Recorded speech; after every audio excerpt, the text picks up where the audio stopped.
Good afternoon from the Real Deal Kitchen.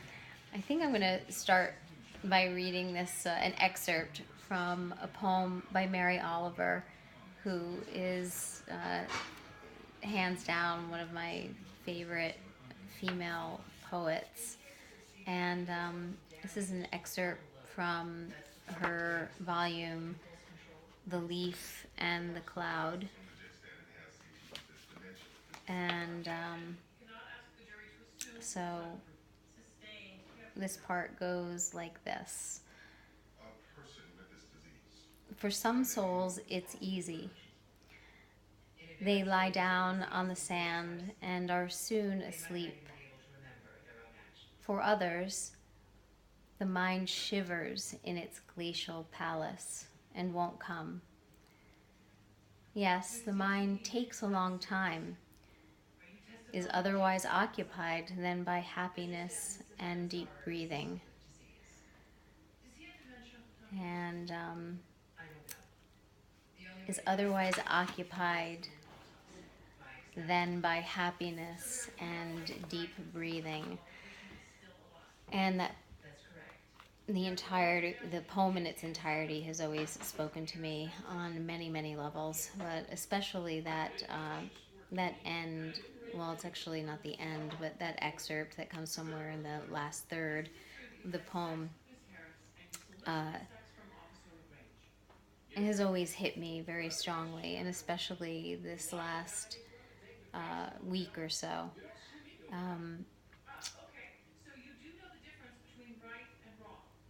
I have been very occupied by things other than deep breathing, and have certainly been learning the lesson, or been given the lesson or task of what do you do, what do I do, what does one do when you find yourself caught up in all of the external stuff, and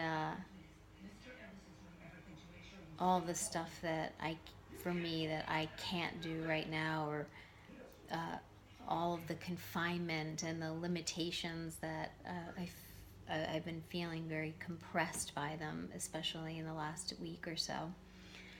And not surprisingly, as I've spoken about in the past, when the full and new moon occur, I always attend to my altars and choose some cards from several different decks that I work with, an oracle deck and a tarot deck. And I've recently been gifted the Dream Dust Tarot and Shamanic Tarot, and it's a gorgeous deck. And one of the cards that I picked as a guide for me over the course of the next week, couple of weeks, is the Tower. And we've got a lot of shine here, so I don't know how well you can see this gorgeous image. And in traditional decks, the Tower often has a lightning bolt hitting some edifice. And the idea is that the edifice of our old concepts and ideas are ready to be torn down, and that at this point, it's come to this point where it actually has to be done by some sort of force intervention, if you will. And I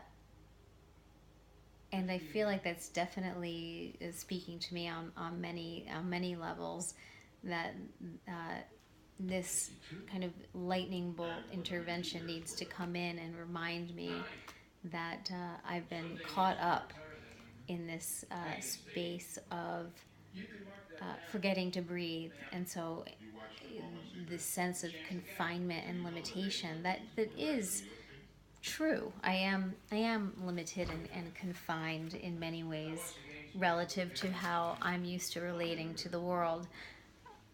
Yet it's become compounded by where I'm letting my mind sit. So I believe I've spoken to this in some way, or shape for a while now. You know, where do you go? Where do I go when we're faced with a challenge or a limitation? And often it's that when that happens, we get so caught up in that idea of the confinement, of the limitation, that we don't see um, what has always been there, the opportunity, the other opportunities that have always been there. You know, for instance, for me, this feeling of confinement in this chair, it's a little hard because my hands are still weak, a bit weak. But you know, I've forgotten that the arms of the chair lift up, and then therefore, you know, a whole nother level of range of motion and space is available to me. But I've been so caught up in what I can't do that I've forgotten what is a possibility for me. And so the tower, the lightning bolt, is coming in to break down or break into those tough, hard places that I've built up in myself and in my mind. And this is not something that's new or something that it's always been there. This plate of possibility, but I've forgotten that it's there. And that's not to, you know, punish myself or yourself if you've kind of taken the road of building walls around a difficult for yourself around a difficult situation, because sometimes we need to do that. We need to protect our psyche in some way because we're not perhaps ready for what freedom offers us, or the potentials of what's out there when we have more freedom. You wouldn't want your child who just began to learn to walk to suddenly be crossing the street by themselves. So, you know, with freedom comes responsibility, and that's the subject of probably another ramble. But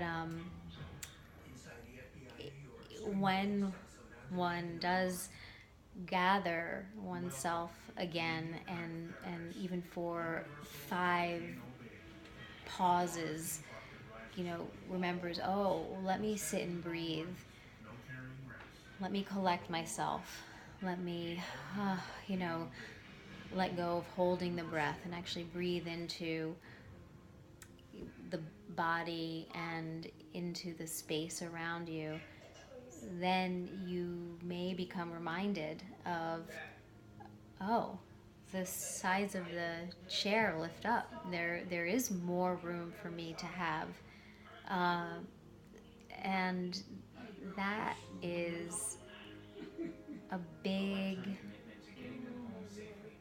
thing to wake up to. That most limitations for most of us, even if you're in a very confined situation or environment, become compounded even more by our own holding and withholding of breath from ourselves, and to create enough of a regular practice of breathing or meditating or sitting with yourself.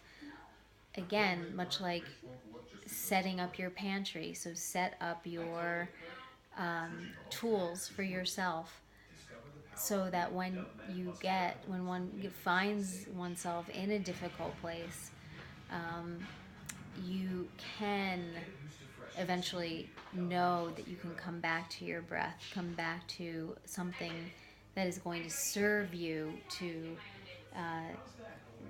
see the possibilities again, see what's about you,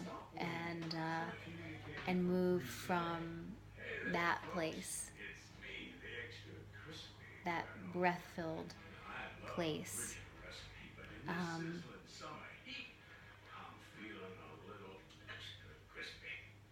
the end of that poem, which I closed the page. So she says, eternity is not someplace else, or it's not elsewhere. It's right here, right now, in the space that you're occupying at this very moment in time. And I will leave us with that for today. And I look forward to sharing more with you next week. And be well until then.